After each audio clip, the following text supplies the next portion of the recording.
No news for 30 days. That's my plan. That's what I'm going to do. No news for 30 days. And cold turkey, I hate that saying cold turkey, but I'm going to use it. Cold turkey, no news for 30 days. I decided this in our living room yesterday. And we were watching the news. My wife is sitting there. I'm sitting next to her. The news is on. And I realized it's the same crap. They changed this stuff here, and it's just crap all the time. And it puts you in this crappy mood. So I said to my wife, that's it. I'm done for 30 days. I said, I'm walking away from it. And maybe, honey, you could join me. And then together we could do this. And it would, something we could, like a husband wife project. I'll never forget what she said and did. She looked over at me. She reached down and took my hand, took the remote control out of it, took the can of beer out of my other hand, and said, take the dog out. I think she's got to pee. Anyway, I'm still sticking to it. No news for 30 days. I think it's going to help me. I said, it's one thing to be aware of what's going on, but I think you can do that around your own neighborhood.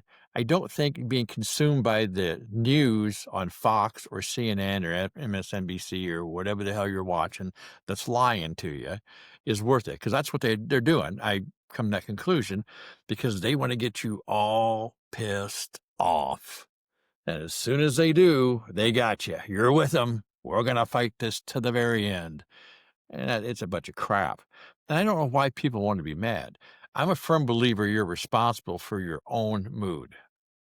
Who else can be responsible? People can't make you mad. Can't make you mad. Only you allow them to make you mad. And it seems like we've gotten into this thing where a lot of people enjoy getting mad. And for a while, I did. It's not important which side I was on. And actually, to tell you the truth, I've been on both sides. But I used to watch it and get mad, and then I'd see other people watching this stuff and getting really torqued off. And you ever watch, sometimes people will watch the news and get so intense and they get lean forward, their eyes get bugging out, and they're clenching their fists sometimes. I've seen people do that. It reminds me of people who used to drive VW Bugs around in the 70s. They always had this really stressed look about them driving down the highway, like it's pending doom. Well, I don't need all that, so I'm going to bypass it. The only news I need is going to be, I'm going to keep getting, is our neighborhood news, and right here at work. And it has nothing to do with foreign affairs. It's, I guess, the biggest news right there is Mildred Carson just put a big plastic flamingo in her front yard the size of a Chevy pickup. We don't know why, but we'll be back on more on that later on to see what the hell Mildred was thinking. But the truth of the matter is, I can bypass the news. Someone told me a while back when I had this idea originally, they said, you can't do that. How will you know what's going on? You won't have any idea what's going on. You won't know anything about it. I told them, really, I've been watching news my entire life. I realized after watching it for a month solid every night, staring at it, I still don't know what the hell's going on. And maybe I'm better off, if I'm not going to know what's going on, not to have to watch it and have them convince me I don't know what's going on. And then I had someone else tell me this. Well, you skip the news now. Comes time to vote. If you won't know how to vote. Well, I'm in Iowa, and I was in prison, as I told you. I can't vote anyway. But I'm going to tell you something. I don't think your vote really counts. No, no, no, it's not a conspiracy. Don't turn the channel. I'll tell you why I don't think it counts. In order to have a count, you'd have to be able to vote every damn day. Because I know a lot of people right now who cast a vote one way or the other, not getting the political side of this, is going, I wished I wouldn't have voted. I wished I could get that vote back. Well, see, that's just it. That vote's wasted. But if you could vote every day, if there was a way you didn't like the job someone was doing there, and you go, by God, look, that makes me madder than hell. That's how we talk in Iowa sometimes. We get mad. Madder than hell. A lot of people do.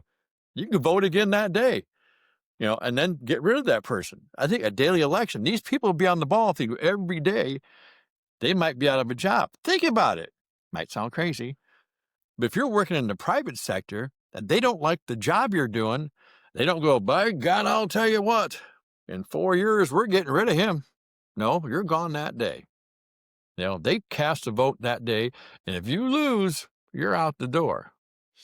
So how am I going to do this? First thing I'm going to do, and if you do this, here's something I will give. I think it's a good tip. And this is not my idea. I don't even know where I heard this, but I think it's a great idea. First thing in the morning when you wake up, do not pick up your phone and look at it. Don't pick it up, because if you do like I do, you flip over to the news and see what you can find that's going to piss you off. And it's there. Is it ever? So skip the phone first thing in the morning, get up and do something else. I don't know what it is. Scratch the dog's ear. Maybe learn how to juggle. Do something with your time besides look at your phone. Listen, in all aside, we joke around with this, but the reality is I am going to do my best to skip the news for 30 days. I started yesterday. So far, hands not shaking, no withdrawals. So far, so good. I don't feel like I'm being left out of anything. Someone said, what if there was a nuclear war? I think I would hear about that, and I wouldn't need the news to tell me. What if aliens landed? Well, tell you the truth, sometimes I think they have, but that was never even on the news. So I might have a scoop right there. You don't know. I'm going to skip it for 30 days. I hope talking about this helps a little bit of people, and we can make some fun out of these things. Now, there is one news thing this week that I will tell you in Iowa. No one in Iowa really is watching news this week anyway, because this is the week of the Iowa State football game. And in Iowa, everyone declares either on Iowa or Iowa State. Everyone, even if they don't watch the game and they don't know anything about football, you're on one side or the other. You might not even know it. You might not even know there's a game, but someone has put you on one side or the other because this is the week it's on, Iowa versus Iowa State. And, I like to be totally bipartisan here, and I don't want to say, who I'm in favor of, coming into this game, but I just think now and then it's good that we avoid the news and have a little fun with these things. So that's all this is about this week, folks. We're going to be talking again real soon. This is Jack. So remember, we're still smiling. This is the Underdog's Guide to Life, and hope to see you again real soon. Take care out there. Hug somebody you love. Bye.